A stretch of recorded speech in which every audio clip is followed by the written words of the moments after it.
Necə yazdan danışım ki, vəziyyət şaxtalı, qışlı.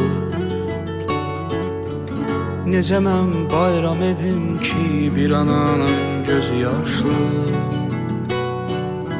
Bir şəhid vermiş ananın ürəyin heç nə ovutmaz.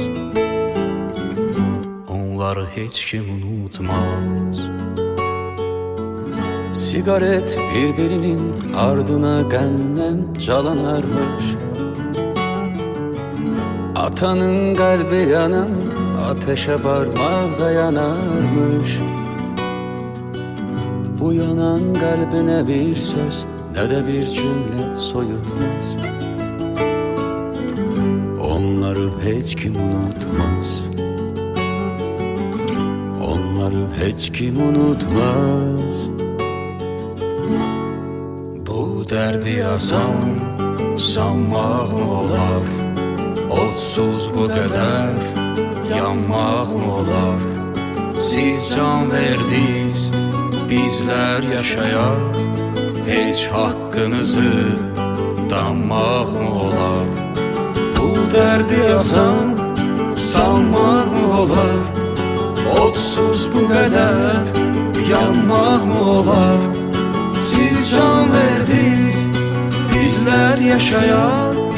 Hiç hakkınızı danmaq mı olar? Siz can verdiniz, bizler yaşayan. Hiç hakkınızı danmaq mı olar? Necə yardan danışım ki, birinin gəlmədi yarı. Bu böyük dərdinə dərd ortağıdır indi məzarı. Ona dünyanı da versən, yerin əlbəttə ki tutmaz. Onları heç kim unutmaz. Ne kadar pencereden boylanar esretle uşaklar.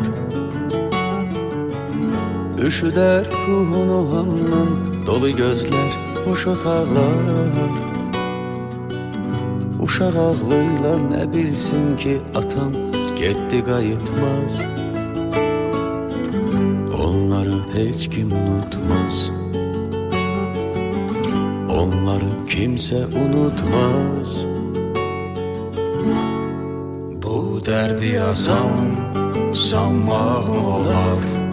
Otsuz bu kadar yanmaq mı olar? Siz can verdiniz, bizler yaşaya. Hiç hakkınızı danmaq mı olar? Bu derdi yazan sanmaq mı olar?